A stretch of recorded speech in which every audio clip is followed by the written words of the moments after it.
Hi again. Christianity in the Modern Crisis, Walter Rauschenbusch, page 317. The subhead is Christian Civilization and Foreign Missions. The world is getting small. The shuttle of travel is weaving back and forth. The East and West have met. We are camping in the front yard of the Hindu and Chinaman, and they are peering over the fence into our backyard. This is 1907. Never before since Islam contended with Christendom for the mastery of the Mediterranean world has the Church been compelled to confront the non-Christian religions as now.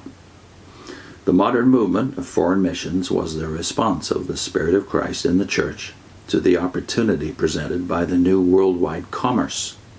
From the outset, the missionaries were put to it to explain what relation the white traders who sold the natives rum and brought them contagious diseases bore to the Jesus religion taught by the missionaries.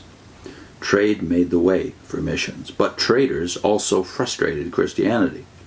Today, commerce is bearing down on the non-Christian nations with relentless eagerness, breaking down their national independence at the cannon's mouth, breaking up their customs and tribal coherence, industrializing them, atomizing them, and always making profit on them. At the same time, the non-Christian peoples are getting intimate information about Christianity as it works in its own home. They travel through our slums and inspect Packingtown. They see our poverty and our vice, our wealth and our heartlessness, and they like their own forms of misery rather better. By their fruits ye shall know them, when applied to religions reads, by their civilizations ye shall know them.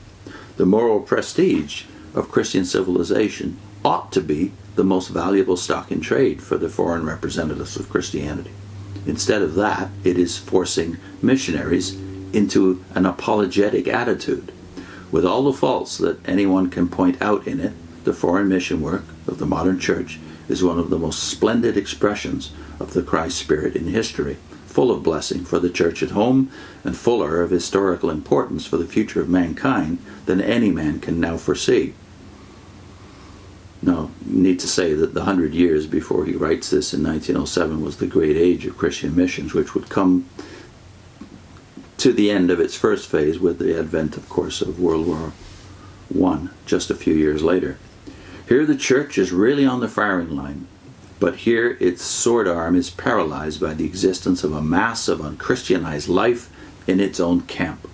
Our industrial life antagonizes our Christian gospel to non-Christian nations. It even reacts on the faith of the people at home. The Japanese War has furnished a demonstration of the moral qualities of a heathen nation in an object lesson so brilliant that it has gone home with all the world. It has shaken our confidence in the easy moral supremacy of Christianity. We are gaining in respect for the spiritual forces resident in other nations at the same time that we are getting an ever more vivid sense of our evils at home and of our impotence in dealing with them. Of course, this is 40 years before Japan's face will change again. He goes on, though. Thus our unsettled social problems dog the footsteps of the church wherever it goes. The social wrongs which we permit at home contradict our gospel abroad and debilitate our missionary enthusiasm at home. With what different confidence we should present the claims of our religion abroad if our missionaries went out from a nation of free men living in social equality and organized fraternity. To most thoughtful men today, the social question is the absorbing intellectual problem of our time. To the working class, it is more. Socialism is their class movement.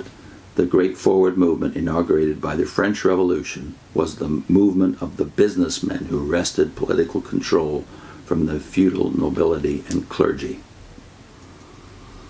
So next time he deals with the church and the working class. I'll put in a link to Charles Taze Russell's viewpoint as to who was fulfilling Matthew 24, verse 14. The gospel of the kingdom shall be preached in all the world for a witness. Well, Russell and even Rutherford after him knew what Rauschenbusch knew, much better than the generations today know that something great had been worked in the 19th century and Christendom was responsible for it. So I'll put in a link to that video in our series, Have Jehovah's Witnesses Ever Been God's Organization? Charles Taze Russell on Matthew 24:14.